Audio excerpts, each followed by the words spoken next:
il y a des comportements extrêmement inquiétants qui caractérisent en ce moment euh, le champ des activités économiques en Algérie. Mais apparemment, les banques algériennes ont reçu des directives écrites. Il s'agit, au niveau des banques algériennes, d'exiger à chaque fois qu'une Algérienne ou un Algérien vient déposer du cash dans son compte bancaire, les banques algériennes demandent en ce moment systématiquement des justificatifs provenant les ressources, ou provenant la source et l'identification de la source de ce cash. Ils refusent de prendre ce cash tant que des justificatifs ne sont pas fournis. Par exemple, quelqu'un qui veut acheter ou là revendre une voiture, ou là il veut encaisser son argent, ou là il veut déposer son argent, ou là il veut déposer de l'argent pour faire un achat immobilier ou là un achat de véhicule, et bien du jour au lendemain, les banques algériennes refusent ce cash. Et il y a même des Algériens et des Algériens qui ont déposé leur argent, même au niveau de la Poste, via Algérie Poste, ou là au niveau de certaines banques publiques, ben, il y a un signalement, et les personnes sont appelées, qu'il y a même des services de sécurité qui appellent et qui convoquent des Algériennes et des Algériens pour leur dire où est-ce que vous avez ramené cet argent qui a été déposé. Il y a des comportements extrêmement inquiétants qui caractérisent en ce moment le champ des activités économiques en Algérie. Et le comportement le plus inquiétant provient des banques algériennes qui, de façon totalement informelle, sont informées leur clientèle, sans s'appuyer sur un texte législatif clair, net et précis. Mais apparemment, les banques algériennes ont reçu des directives écrites, mais non officielles, c'est-à-dire qu'ils ne s'appuient pas sur un nouveau décret présidentiel, ou là sur un nouveau règlement de la Banque d'Algérie, ou là sur une directive du ministère des Finances. Ce nouveau dispositif troublant, qui cause de problèmes aux Algériens et aux Algériens en ce moment, il a commencé depuis 2023, de façon isolée, dans certaines banques algériennes. Là, il s'est généralisé depuis la rentrée sociale de 2024, et personne n'en parle, jusqu'au moment où il a atteint des proportions assez inquiétantes. Il s'agit, au niveau des banques algériennes, d'exiger à chaque fois qu'une Algérienne ou un Algérien vient déposer du cash dans son compte bancaire, quand on dépasse une certaine somme, quand on présente une certaine somme en cash, les banques algériennes demandent en ce moment systématiquement des justificatifs provenant les ressources, ou provenant la source et l'identification de la source de ce cash. Et d'après les vérifications auxquelles nous avons procédé, il s'agit de clients algériens, d'entrepreneurs, d'investisseurs, ou de simples pères de famille, ou de simples familles, ou de simples citoyens et citoyens qui ramènent du cash. Ça peut être 1 milliard, 2 milliards de centimes, 10, 15 milliards. Mais à chaque fois que maintenant on veut déposer son cash au niveau d'un compte bancaire en Algérie, la banque, notamment les banques étatiques et publiques, demande des justificatifs et refuse de prendre ce cash tant que des justificatifs ne sont pas fournis. Par exemple, quelqu'un qui veut acheter ou là revendre une voiture, ou là il veut encaisser son argent, ou là il veut déposer son argent, ou là il veut déposer de l'argent pour faire un achat immobilier ou là un achat de véhicule, et ben au niveau des banques, il y a il y a de plus en plus, il y a énormément plutôt de restrictions, puisque les banques algériennes refusent donc plus en plus en ce moment de valider les opérations de dépôt de cash dans les comptes bancaires sans la présentation d'un justificatif en bonne et due forme. C'est-à-dire que la personne qui veut déposer de l'argent en cash, elle doit démontrer la légalité de la provenance de ce cash. Le cash. Naturellement, dans un pays comme l'Algérie, où il n'y a que du cash, où la masse monétaire qui circule hors circuit bancaire, elle est extrêmement importante, volumineuse, et c'est plusieurs centaines de milliards de dinars qui circulent hors banque, et que nous sommes un pays de cash depuis des décennies, pour ne pas dire depuis l'indépendance du pays. On n'est pas habitué au chèque, on n'est pas un pays de chèque, on n'est pas un pays de carte bancaire, on n'est pas un pays de paiement mobile, on n'est pas un pays de paiement en ligne, nous sommes un pays de cash. Et ben du jour au lendemain, les banques algériennes refusent ce cash.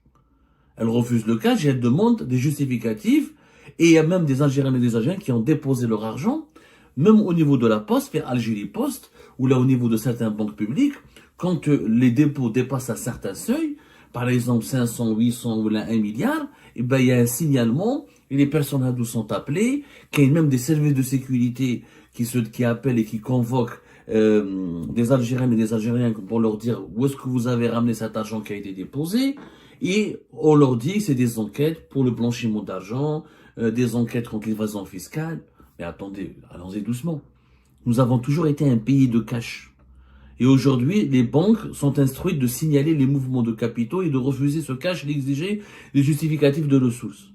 Mais ça cause un énorme problème, puisque maintenant, de plus en plus d'Algériens et d'Algériens sont en train de fuir les banques, car vous êtes une prise de tête à aller déposer son argent en cash, ou la déposer son cash dans son compte bancaire en Algérie, c'est devenu un casse-tête, c'est devenu même une prise de risque. Même fait Algérie Post, les comptes à la poste, les Algériens et les Algériens ont l'habitude, parce que la poste c'est le réseau bancaire le plus important finalement. On l'a toujours dit, et c'est une connerie absolue de maintenir la poste comme un établissement financier de second rang, alors que la poste, avec son nombre de ses agences, elle devrait se transformer en banque, parce que c'est le CCP, c'est devenu le premier moyen d'inclusion financière, c'est le premier moyen de, comment dirais-je, pour permettant à la population algérienne d'accéder à des services financiers, c'est-à-dire faire des virements, recevoir de l'argent, avoir un chéquier, avoir un compte. Algérie Post,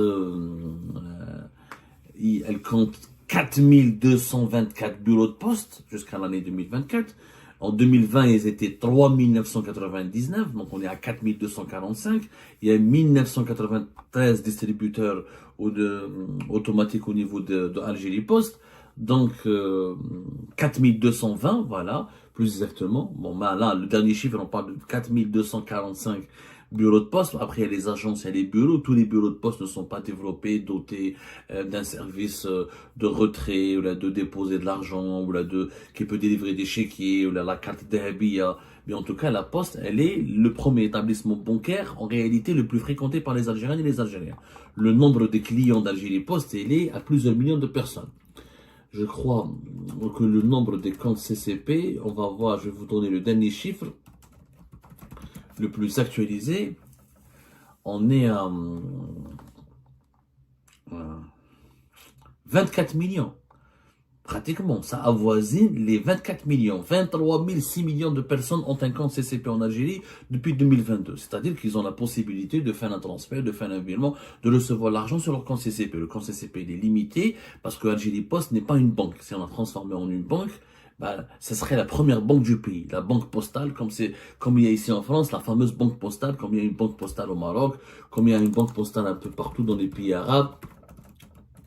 Donc, il est possible que la banque postale en Algérie devienne la plus grande banque du pays. Mais, même à la poste, quand les gens ramènent ou la font des opérations, quand ça dépasse un certain seuil, il n'y a pas de critères. En fait, comme il n'y a pas de transparence, comme il n'y a pas un dispositif réglementaire, justifié, en se basant sur un décret, pardonnez-moi, sur un règlement validé par le ministère des Finances, il n'y a pas de seuil.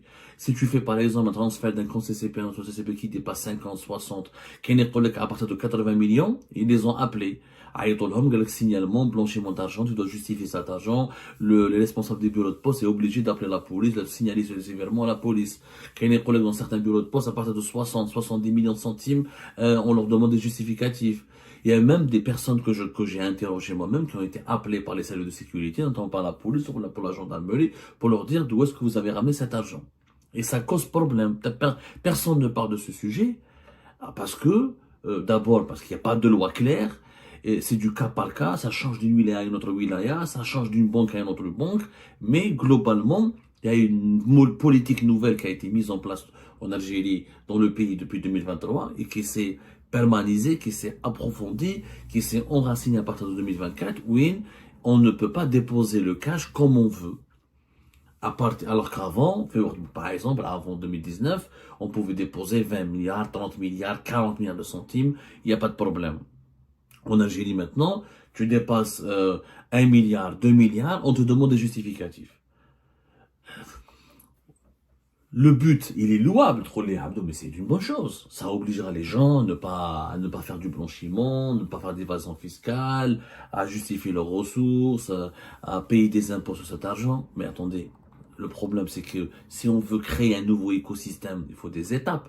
On ne peut pas habituer ou là, on ne peut pas demander aux Algériennes et aux Algériens de se comporter de façon disciplinée sur le plan fiscal et de déclarer tout leur argent et de justifier tout leur cash alors qu'ils ont vécu toute leur vie dans un écosystème ou dans un environnement où le cash est ultra dominant. Rappelons les chiffres pour comprendre les problèmes. Il faut savoir que nous avons plus de 8026 milliards de dinars qui circulent hors circuit bancaire. 8026 milliards de dinars depuis septembre 2023. Quand je dis 8026 milliards de dinars, un simple convertisseur, 8026, ça fait presque 60 milliards de dollars. Je dis bien presque 60 milliards de dollars, c'est énorme. Alors, du jour au lendemain, on va demander aux Algériennes et aux Algériens, je ne sais pas comment, de justifier tout cet argent qui circule. Bon, c'est pas un, c'est pas deux, c'est l'équivalent de 60 milliards de dollars. 60 milliards de dollars. On parle de 8026. Ça, c'est les chiffres de septembre 2023. Les derniers chiffres en novembre 2024, selon le bilan mensuel de la Banque d'Algérie, la Banque d'Algérie publie régulièrement son bilan mensuel ou la trimestrielle et elle nous dit combien de pièces qui sont en circulation. Nous avons plus de 8998 milliards de dinars de pièces en circulation dans le marché informel. 8998. Qui dit 8998, ça nous fait,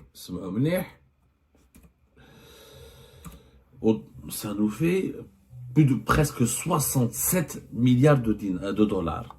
Donc, la masse monétaire qui circule dans le marché informel, elle est en train d'augmenter de jour en jour, d'une année à une année, de mois en mois. Elle était, par exemple, en décembre 2022, de 7392 milliards de dinars. Elle est montée à 8026 milliards de dinars en septembre 2023.